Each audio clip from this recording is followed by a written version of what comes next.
Putting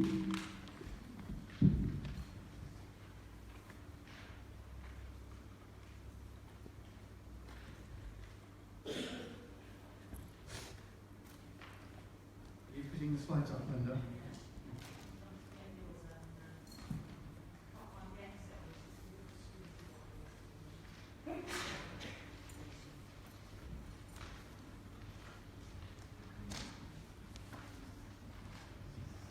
Just say a little bit about myself while we're waiting for the slides to appear.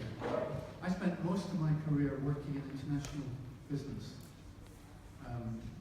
And the thought of being involved in the kind of work I am now, I'm a clinical criminologist now, never entered my head. But about 25 years ago, I became horrified by some terrible cases of child abuse, where an organisation I was running, an international strategy consultancy, used to give 1% of its annual turnover to various charities, different one each year. And one year we were giving money to a charity tackling child abuse. And I started reading stories of child abuse. And around that time there were 2 children in London murdered by their parents. And I read the stories of these children. And when I'd finished reading the stories, I came to the conclusion that being murdered was the best thing that ever happened to these children. It was a merciful release from a life of quite unspeakable torture. And something snapped inside me, and a decision got made. And I never feel I made the decision, it was more like the decision made me. But I can't live in a world where things like that happen to children, and I do nothing about it. So cutting a long story short, I gave up my business career. I went to university and trained as a clinical criminologist. I set up WAVE, which is a charity. WAVE stands for Worldwide Alternatives to Violence, whose purpose was to bring in a business strategy approach to how we actually prevent children from being harmed and damaged through abuse, neglect, and domestic violence in their early years. So I'm going to show you some of the research that we've been doing in WAVE and where we've got to with our message. I'll have to find a way of standing here where I can see the screen so I know what's on there as I'm talking to you. So one of the things we did was we spent quite some years trying to understand what it is that makes people violent. And we found that there were 2 factors involved. One were personal factors, particularly the inner propensity to be violent inside people. And the other was social factors which trigger violence. I just realized I need to put my timer up because there isn't a clock in this room. Forgive me.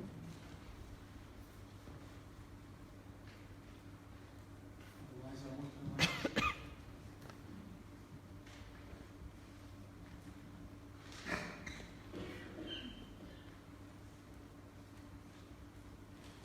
I can't get out of my spectacles.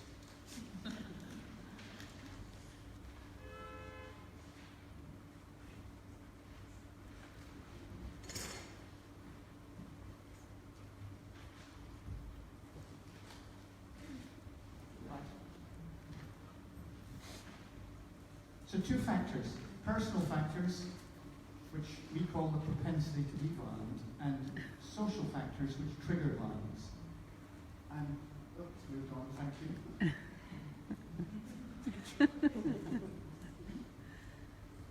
What we found very interesting was that the social factors really only trigger violence in people when the inner propensity to be violent is there. See, probably, and you don't need to put your hands up, there are some people in this room who have been drunk at some point in their lives. Yet you probably didn't become violent when you didn't need to put your hand up. But you probably didn't become violent when you got drunk. But some people become lethally dangerous when they're drunk. The difference is the inner propensity to be violent. It's the same with violent television, which we all have to watch, because there's not much else on television these days, is there? But most people can watch violent television without it having any impact on their tendency to become violent. But if you grew up in a violent household and you watch violent television, research shows that it does increase your likelihood to go out and become violent subsequently. So what matters in particular is whether people have this inner propensity to be violent. And where does that come from? Well, probably most of the people in this room know the answer to that. It tends to come from experience inside the family, and a whole host of international studies have identified aspects of parenting which lead to violent personalities. The one which we think is the most powerful of these is harsh parental discipline. But what came as a big surprise in the research that we carried out was to discover how early violent personalities are created.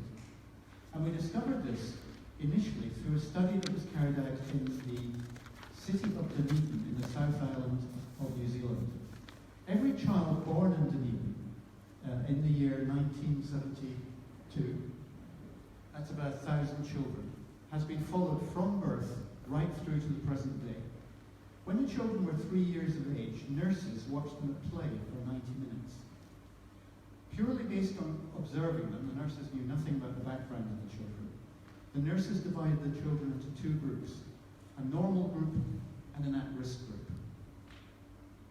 21 years after birth, a study was done of the two groups, the at-risk and the normal children. And these were the differences that were found. The at-risk males, compared with the ordinary males, had 2.5 times as many with 2 or more criminal convictions. 55% of the offences of the at-risk group were violent offences, compared with only 18% in the normal group. And perhaps one of the most worrying statistics of all, in the normal group, 9.5% of the population were domestic violence perpetrators. But in the at-risk group, 5 times as many, 47%, were domestic violence perpetrators. And nurses had picked that out 18 years in advance by watching 3-year-old children at play. So the offences committed by the at-risk group were far more serious than those committed by the normal group. And if you look at the females who were conduct disordered, and of course there were far fewer than the males, but those females could be divided into conduct disordered from the normal group and conduct disordered from the at-risk group. From the normal group, not one of the conduct disordered females had become a teenage mother. But in the at-risk group, 30% of them had become teenage mothers. And of that 30%, nearly half, 43%, were already in relationships with violent partners. As the researchers said, by the year 1993, immature mothers with no strong parenting skills and violent partners had already born the next generation of at-risk children. This is something you may have heard of, many of you in this room again will be familiar with it, called the cycle of violence, or the cycle of risk. There was it being demonstrated in New Zealand. This is a graph prepared by a Canadian researcher, Professor Richard Trombley of the University of Montreal. He was interested in looking at when the origins of violent teenage behaviour were established. And he drew timelines looking at children and their levels of aggression over different ages. And what he found was that the children who are going to be future violent teenagers are already, by age 3, 10 times more aggressive than peaceful 3-year-old children. Again, I'll leave you to fill in what it is, what has modelled that violence that has made those children find aggression as a natural way to express themselves at the tender age of 2 to 3. So what's happening early in life that's making it such a crucial period for the formation of violent and aggressive personalities? Well, the infant brain is composed, as you probably know, of neurons and synapses, which are the connections between the brain cells. At birth, we have 10 trillion synapses. By age 3, that's multiplied to 200 trillion. That's twice as many as anybody in this room, by the way. Unless there are any 3-year-olds lurking in the room. They have twice as many connections in their brains as we do. From age 3 onwards, largely the brain is pruning those down according to which we're using and which we're not using. This is basically formed by the experience of the child taking place. And that experience is taking place at such a rate that when you do the arithmetic, you find that they're adding new synapses at more than 1 million per second. Just think of that next time you look at a baby. For 3 years, it's adding new connections at more than 1 million per second. The actual number is 1.7 million per second. It's a staggering number. It means every experience that they have is being converted into the architecture of its brain. Whether that's the experience of love, sensitivity and caring, of neglect, or of anger, shouting, whatever it is, that is being turned into the architecture of the brain. It doesn't mean the person is stuck with that for life. You can change people at any stage in their lives. As a clinical criminologist, I've done it with many people in their 50s, for example. But it does mean that the journey is that much harder for those who've had that early experience. There are critical windows of time in which various things occur. And crucially, the emotional brain, to a very large extent, is created in the first 18 months. Many of you will have seen these charts before. They're created by Dr. Bruce Perry from Texas. They show the difference between a 3-year-old normal child with a larger brain and a 3-year-old child who suffered extreme neglect. Not only is the brain much smaller, but it has many dark areas which have simply failed to develop.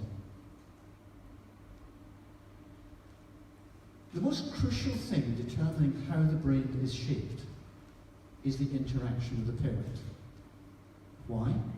Well, when a baby's born, it doesn't know that it isn't the same thing as the floor or the ceiling or its cot. It only gradually learns what it is and what the world is by change taking place around it, by movement and by interaction, especially interaction with whoever is there most commonly, which normally is the mother, sometimes the father or a grandparent.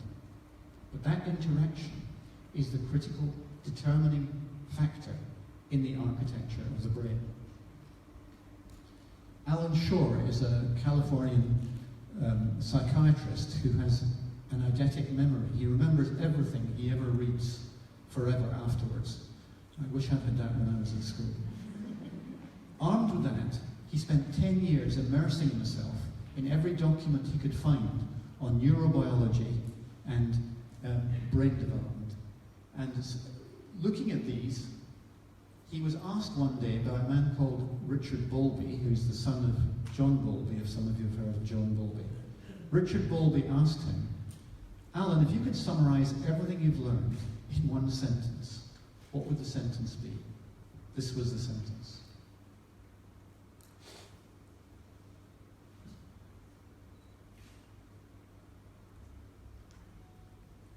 So this interaction with the mother is crucial.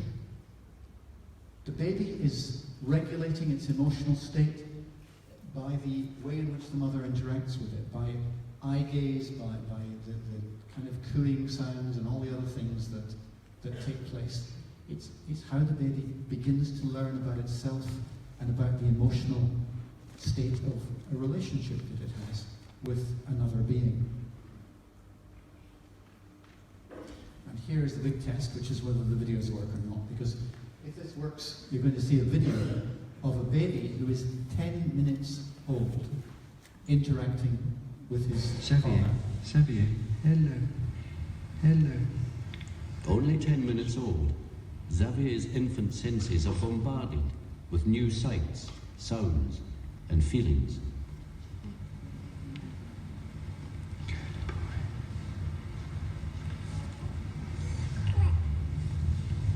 He watches his father pull faces, and then slowly responds.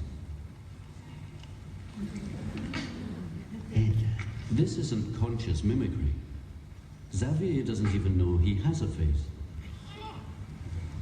But he's managing to translate what he sees into similar actions of his own. You copied, Daddy. Imitation is one of the best learning strategies babies have. It teaches them what it feels like to be human. So, as you see there, Xavier, like all babies, is actually genetically programmed to interact with other human beings from birth and to copy them, to learn from them. That's how he learns about the world. And by the way, that was at 10 minutes. I tried that with my grandson at 3 months and it worked perfectly. Not sure my daughter-in-law was entirely happy. The next video clip is of a slightly older baby interacting with his mother. And what I want you to do is I want you to watch the baby's face as the mother changes her behaviour. Just how crucial the first year is to a child's future development is emerging here at Dundee University. Sorry, I seem to have lost that video. Let's try it again. Just how crucial the first year is to a child's future.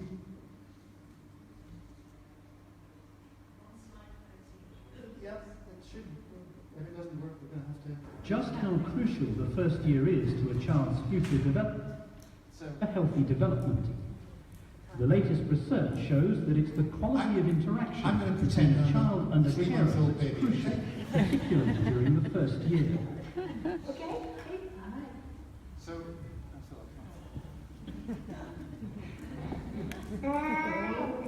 See, we've got this looking conversation going on. Baby's looking at mom's face. I gave this really high smile. Really intense kind of looking here. Okay, so we've got a conversation going on.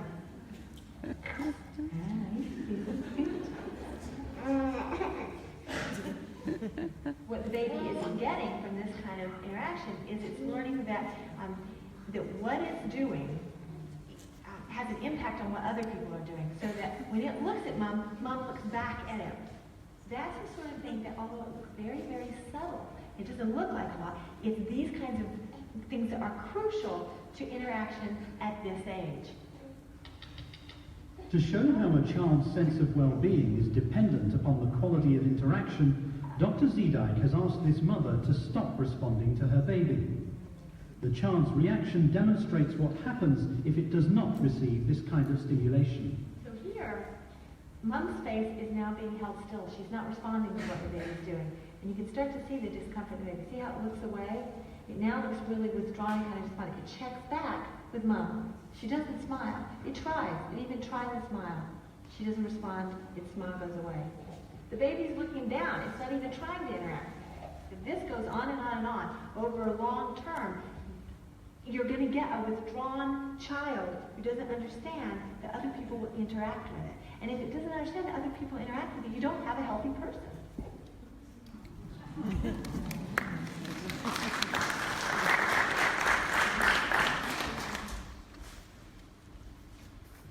So that process, which you didn't see, or at least you didn't see on the screen, is called attunement. And attunement is when a mother and baby, or father and baby, or anybody and baby, are in harmony with each other. They're responding in a way which each one is picking up the cues of the other and responding to the cues of the other. And that's how healthy relationships take place. Unfortunately, many relationships have misattunement. Mothers who just do not know how to interact with the baby. Empathy begins with that sense of attunement. Lack of attunement means that empathy does not develop. Microphone. Sorry. Thank you. Lack of attunement means that empathy does not develop. And this is a study carried out by Professor Daniel Shaw at the University of Pittsburgh, following children of mothers who had very poor levels of responsiveness when they were 10 to 12 months old. And you can see what the consequences were in the later life of these children. Absence of empathy is characteristic of violent criminals. How many times do we hear of horrendous events taking place, and then you either read in the newspaper or hear in the television report, the accused showed no emotion. The accused showed no remorse. They do not show empathy with their victims because they do not feel empathy, which is almost certainly because they did not experience empathy when they themselves were tiny children. I'm now going to look at some of the impact of the early years on life success in education. This is a study by the London School of Economics, which looked at what determined the cognitive and non-cognitive skills of children at age 11. They found that non-cognitive skills, i.e. not reading, writing, and arithmetic, but other types of skills, were extremely important for a wide range of later life outcomes, which you can see listed on the chart there, running right up to employment status, wages, and health at age 42. Self-discipline is twice as important as IQ in explaining the final grades that children get in exams.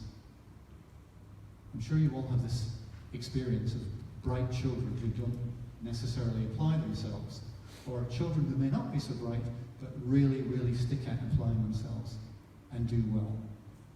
This ability to develop perseverance and social skills is a crucial factor in success in life.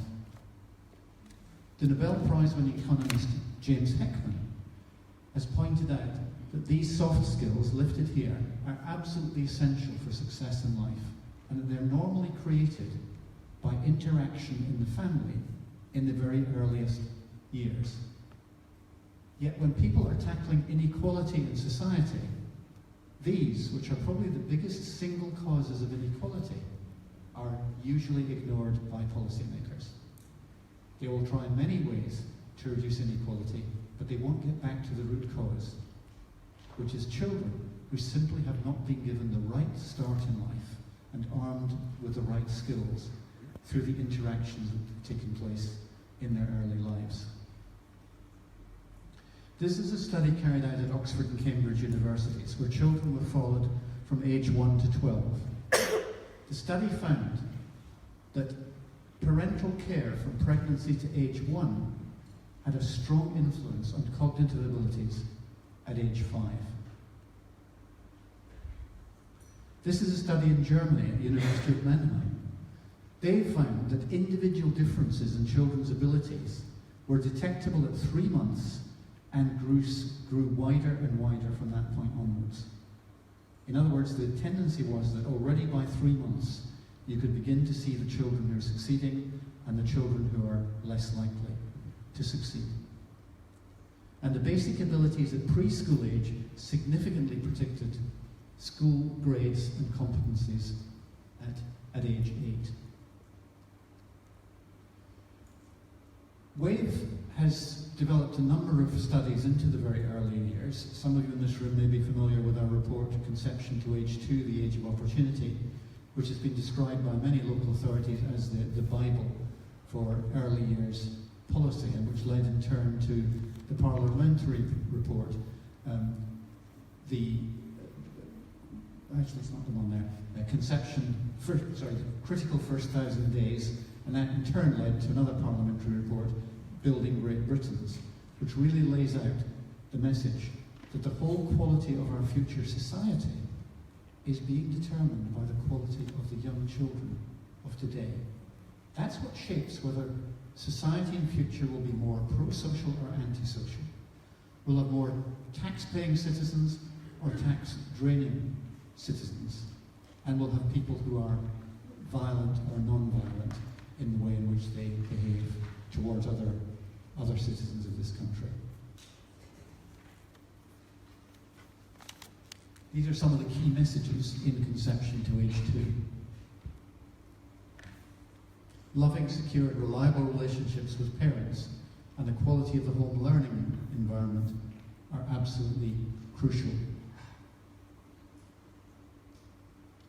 There were 10 main recommendations which came out of that report. I'll just leave them there for you for a moment. The slides will be circulated afterwards, so if anybody wants to see them, they'll be able to see them there. But I'm going to particularly talk about the number 4, achieve a major reduction in abuse or neglect. Because nothing does more damage to the future prospects of a child, its future mental health, its future educational capabilities, its future physical health, than what happens in terms of presence or absence of abuse and neglect in the early years. Child maltreatment leads to mental illness and depression, poor physical health, heart and lung disease, alcoholism, drug addiction, poor work prospects, violence and aggression, and costs this country more than £15 billion per annum. Every single year, £15 billion. The Christie Commission in Scotland was set up by the Scottish Government to look at public services and the money spent on public services. It concluded that 40% of the costs of public services are only necessary because we don't intervene early enough in the pathways to problems developing in children's lives, in society. Recently, there's been an explosion of interest in the studies which took place some years ago and are continuing, but have really hit massive attention, particularly in Scotland, Wales and Northern Ireland, much less so in England, over the last 2 years. And these are what are called the Adverse Childhood Experience Studies. They're one of the largest studies ever carried out into early childhood, where 17,000 middle-aged Californians going through their annual medical exam were asked detailed questions about what had happened in their early childhood. And then the answers were linked to their physical health, mental health, and other aspects of their life as they had grown up to their middle-age condition today. There were 10 ACEs that were being measured for each of these people. You can see the 10 listed here.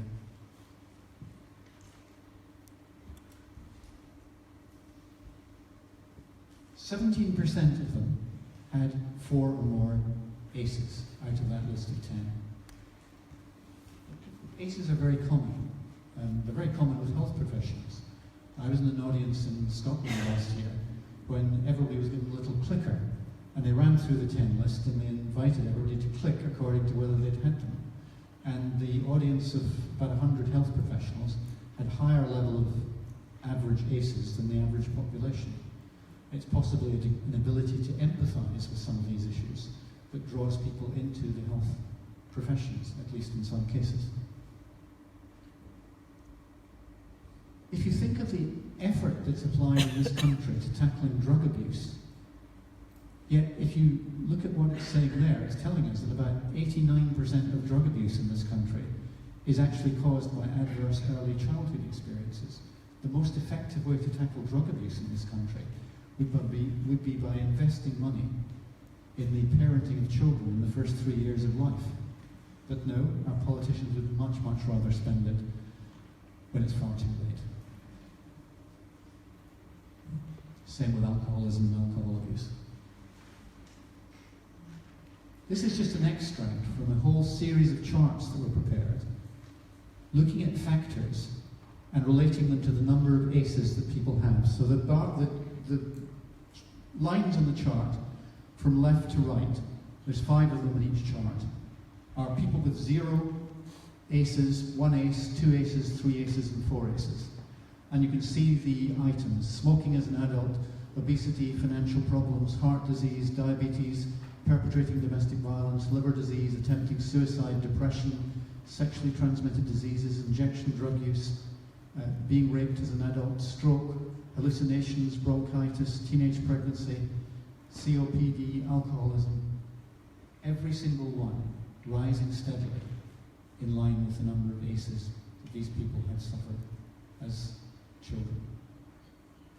It really brings home that prevention of ACEs is one of the most important things we can be doing as a society.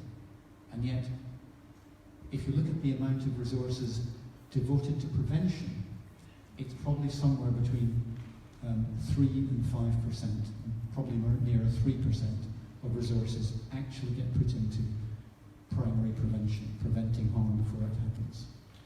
It is an incredibly wasteful way of spending public money, to spend 40% of it all on reacting after the event and 3% only on preventing the problems in the first place.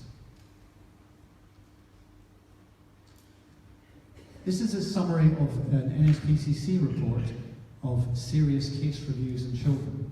And you can see the major factors in there. 38% of the cases in this sample over a 2-year period were of homes which had substance abuse, 33% domestic abuse, 33% mental health issues, 12% adults who were themselves abused or neglected as children. Interestingly, only 5% identified debt or poverty as being significant factors causing the serious case reviews for the children. So this is a chart which shows the life course, and it shows how the need for interventions rises very steadily from left to right as children get older, and the cost of those interventions gets steadily larger as children move from left to right and get older. Yet, all of these things, I'm sorry, it's not very easy to read it, saying things like CAMS services, children in care, acute health care, entry into the criminal justice system, and so on. All of these factors can be reduced, and the risk factors for them reduced by the right interventions through primary prevention in the early years. Linda's asked me to talk to you about a project we've got, which we call the Pioneer Community Project. This is one we spent quite some considerable time designing. What would it actually look like if a local area committed itself to primary prevention? What would best practice be? We spent a long time developing this, working with the Royal College of Midwives, Institute of Health Visiting, Public Health England, Maternal Mental Health Alliance, Association of Infant Mental Health, and many other bodies, including Jane Barlow, one of our later speakers, contributed to our thinking on it as well. And out of that, we designed a comprehensive primary preventive approach, which would, we believe, provide best practice. Its structure is that in a local area, you create a Pioneer Community Partnership made up of the local authority, the health authorities, the local voluntary sector, community groups, and WAVE, which acts as a kind of backbone organisation for the project, which would take place over a 5-year period. Typically, we're looking to test this in areas of 50,000 population, with 3 main components in the project: a support component, a community component, and a research and evaluation component. Incidentally, we have started running the first pilot of this system in Derry/Londonderry in Northern Ireland. We began working on that last September. We're talking to various areas in Scotland and England at present about the possibility of becoming pioneer communities. The support component involves assessing parents for risk. The major risk factors being parental maltreatment when they were a child, domestic violence, substance abuse, parental mental health issues, and their attitude to the unborn child, something that I think later this morning that Jane Barlow is going to talk about. When it's seen that there are risks, we bring in a range of support programs. It says targeted support there, but in fact it's a mix of universal and targeted support programs which address the general issues of parenting and the specific factors mentioned above, like substance abuse and so on, where those exist. There's an antenatal assessment, which ideally would be carried out at the first contact with midwife, and that allows one very early in the path towards the birth of a child to be aware of potential risk factors and start providing support to parents to try and make sure that that child and the parents have the best possible experience when the birth takes place. But we also strongly recommend a risk assessment at 3 to 6 months. And this is not one that currently takes place, but it was the single greatest and most important recommendation of our Conception to Age 2 report. And the recommendation is that a video is taken of the quality of interaction between mother and baby, a little bit like the video you just watched a few minutes ago, video you didn't watch a few minutes ago,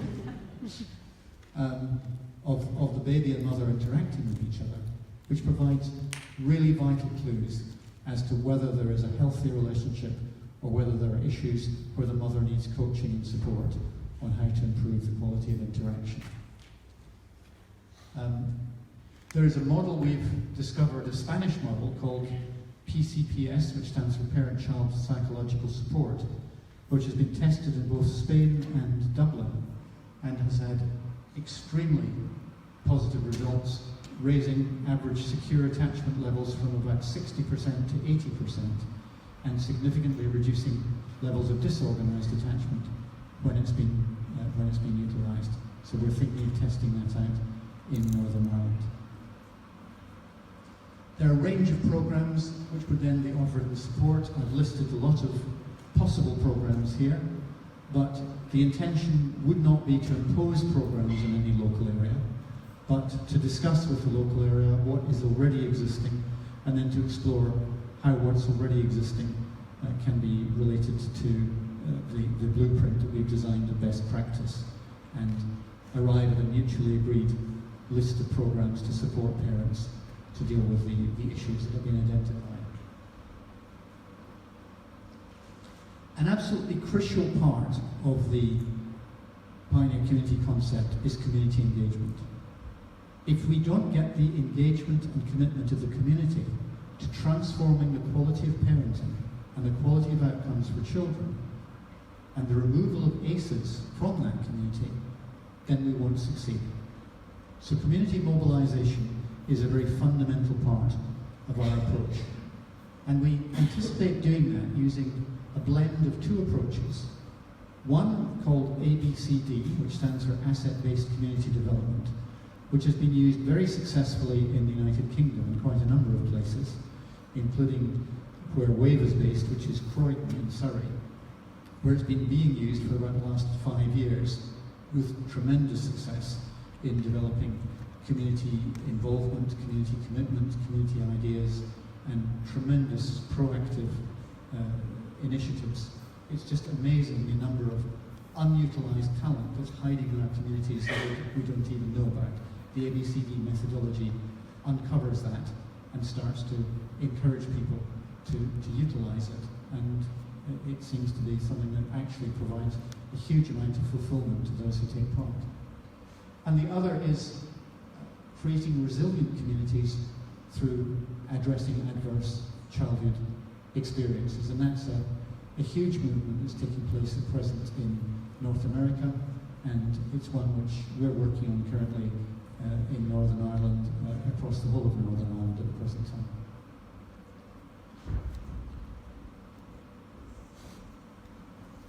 I just had a 5-minute warning, so I'm probably going to have to move a little faster through the remaining slides. Critical part of it is measuring the results, the outcomes at the end, and one of the most key results we want to look at is the level of disorganized attachment and what change takes place in that, because disorganized attachment is a major indicator of where children are likely to have lives filled with subsequent problems. These are the criteria for setting up a pioneer community. And the potential benefits are not just one-off benefits. These are benefits which will break intergenerational cycles of abuse and neglect, and therefore will help not just this generation, but future generations as well. So I just want to spend my remaining time on the 70-30 prevention campaign. It's possible to reduce child maltreatment in this country by 70% by the year 2030. We know this because we studied it in great depth, both analytically and by discussion with many subject and practitioner experts. Here you see the Chief Medical Officer of Scotland saying, this is not wishful thinking. It's not unachievable. In fact, it's the minimum acceptable.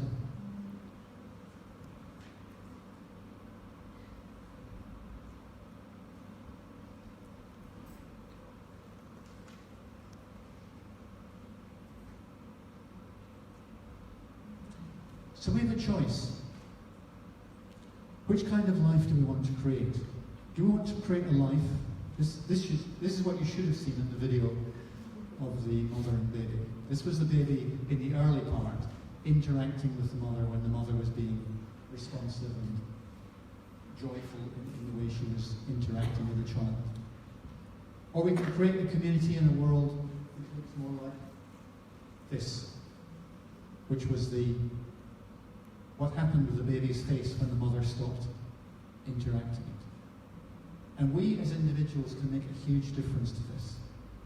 Linda's mentioned that she became a WAVE ambassador, a 70-30 ambassador, to help create a world with 70% less maltreatment of children. We started a year ago to enroll MPs in this. At the last election, we lost the number of MPs, and we fell down to only 16 MPs who were supporting this campaign. Today, we have 54 MPs who signed up to support this campaign. We got 3 yesterday alone. This is something that is really going places and getting political buy-in. But what will make it work is evidence that ordinary citizens really care about it. So if you want to make a difference, speak to Linda or Anfula, who's up on the stage with me here, in one of the breaks, and talk to them about how you can become a 70-30 ambassador. And in Reading, there is a very strong team which is absolutely committed to making a difference to Reading through the 70-30 approach. Thank you very much for your time.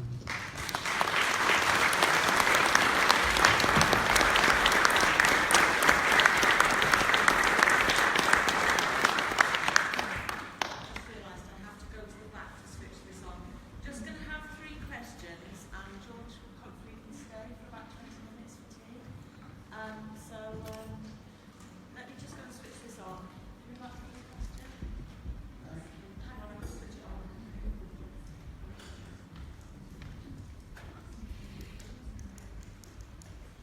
And Phil has asked me to say that all of our reports are available on our website. So Okay, good. George, thank you. For those who don't know me, Andy Mayers, I'll be speaking a little later on about community actually, but it's more of an observation if I may, because as you'll see if you do stay for the afternoon, I'm coming at this from a number of angles. First of all, I'm partly representing Dorpit, which is going to be a new charity in Dorset that's part of the PIP UK group of charities that comes out of 1,001 Critical Days and all that. Now the whole point is, many reasons why I think what you've said today is extraordinary, and I'm completely signed up. As I mentioned, part of Dorpit, part of the Maternal Mental Health Alliance, but also, as of last weekend, I had my 5th granddaughter, my 5th grandchild's 3rd granddaughter, and literally only this week I've just come back from doing that, looking into her eyes and all that interaction. It happens. But the reason I want to mention that was because this again motivates me. When I saw her, when I hear what you say, this is the very reason why I want to talk to you about Dorpit later on this afternoon. It absolutely is crucial that we get the mother-infant interaction correctly. Thank you. Was there 2 more questions quickly? Thank you very much, Andy, and thank you for coming today. Thank you, George. In the world of social media, we tend to have our heads down in our phones and not often engaging with our child at times. And I wondered if you've got any views on the potential impact of that on cognitive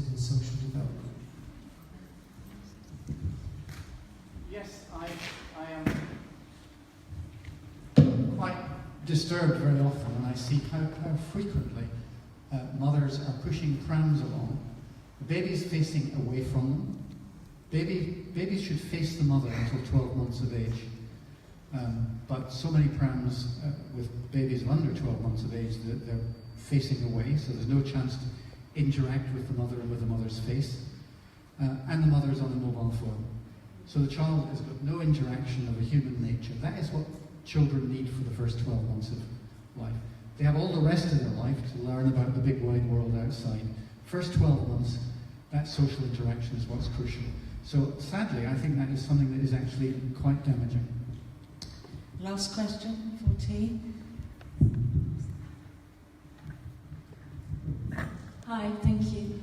I thought all of it very fascinating, and as an antenatal practitioner supporting women antenatally, I'm wondering if it wouldn't be so invasive to film them when they have their baby, because I think that can be quite undermining for new mothers, thinking, well, I'm obviously doing it wrong, if that information can come antenatally.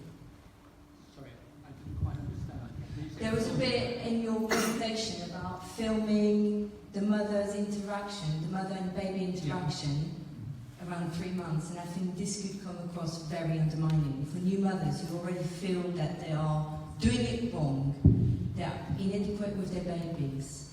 If instead of doing it then, if the prevention could be done antenatally. Well, the whole point, training can be done antenatally. Yep. There's no reason not to do it. In fact, there's every reason to do it.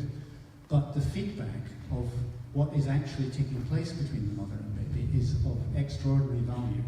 And there's a huge research base for this, video interaction guidance, or VIPP, which actually shows that when it's approached in the right way, mothers love it. That they really, really like the opportunity to see themselves interacting with their baby, and particularly if they're given a clip of it afterwards to look back at.